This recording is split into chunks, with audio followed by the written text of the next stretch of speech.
Stop. You are entering the Groove Lounge. Only groovers allowed.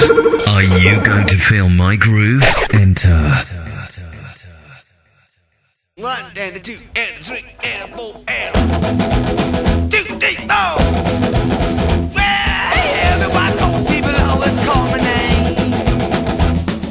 What is it about? Do they want my brain? Oh, my feet, my feet. Take it on down. Sesame Street song. Oh, yeah. Well, change is always coming. Is that why I'm like an Englishman running? When I'm feeling good like butter. I didn't slow down, Bill. You guys know more about his lyrics than I do. I can tell you that now. Because I was more interested in the overall structure of a song and phrasing and refrains and breaks and solos and stuff, which is what I had to learn at the time in the studio. I wasn't there to listen to the lyrics as such, you know. Yeah. But I bet that means now that you've had time to reflect, and does it mean you've revisited some of Mark's words and lyrics and poetry? And do they mean different things to you now? They quite honestly, I haven't. I'll be honest with you. You know, I mean, I know a lot of his lyrics, but I've never really sat down and looked at the lyrics of a song and tried to put them together and try and find out and understand what he was in his head. Maybe he put things together which sounded appropriate. I don't really know, Barry. I'm really not the one to. You guys out there, the fans, probably get their own idea of what he was on about. I never really got into that. Okay. At all. No worries. And great answer. Thank you for that. Thank you for being direct. Listening to the outtakes of you working in the studio with the band, and there are lots of them around now through Easy Action and people like that. The atmosphere and the way you were working seemed to be very collegiate and inclusive, whereas when you read accounts of the studio work at times, it was perhaps described as different to that. How would you describe the studio work and how much you enjoyed that, etc.?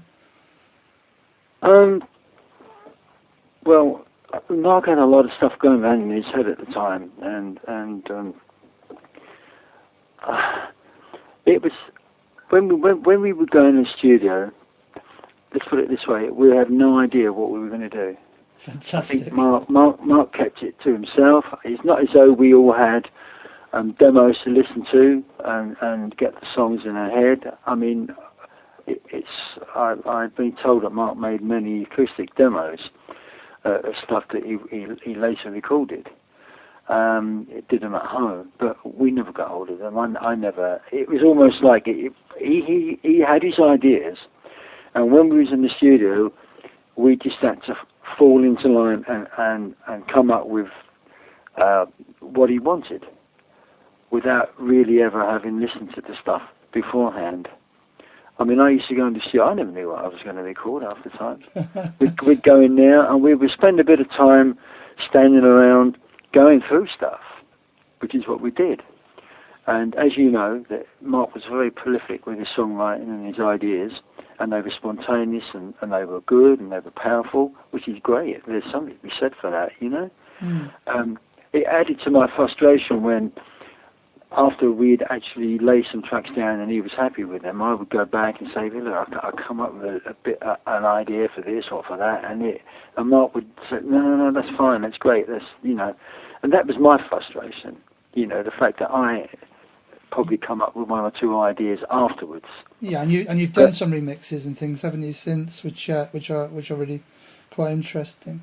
We play a lot of the outtakes and the demos on the show, and it's great to sort of, in a sense, understand the evolution of some of the tracks and the different ways they've turned out. Did it strike you at the time? Did it sink in that you were, the drummer in what was then Britain's top band, and therefore you're the best drummer in Britain at that time? How did that feel? I never looked on it like that at all. I never. I mean, when I do anything, whether it's my artwork, or playing drums, or playing football when I was a kid, or whatever, I'd go out there and I would appreciate how good other people were.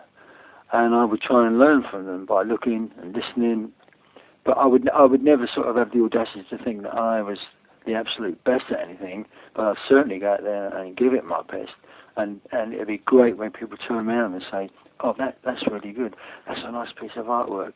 Oh, how did you do that break in that song?" You know, and you played a great game. And I remember when you scored this goal. I think it's great when people say that, but I would never have the audacity to think that I was the best at anything. But I would always do the best I could, and I always listen and look and watch the best at what they do, so that I can learn from them.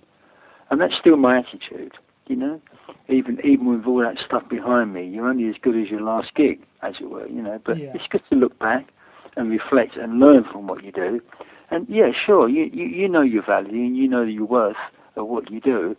But you know, you don't sit back and think, "Oh, that's it," you know. You go out and you still try and achieve and attain a good quality, a good standard of whatever you do in life. Absolutely. And even now when I'm playing, you know, if I sit down and I play some T-Rex songs like we did the other day at Aberdeen, you know, I'd go into them and play them like I'm recording. Like I don't think, I've done this so many times before, it's a dollar. I still rehearse the breaks. I still go back and listen to what I did.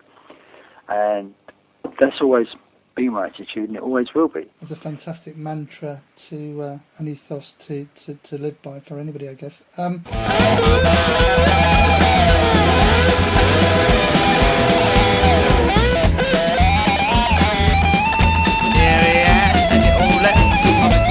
That's no.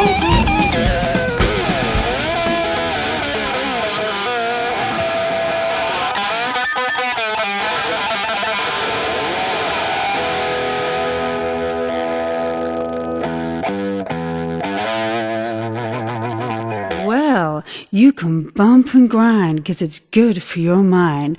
Tune in to Groove Lounge to let it all hang out, baby. The show's sponsored by Easy Action.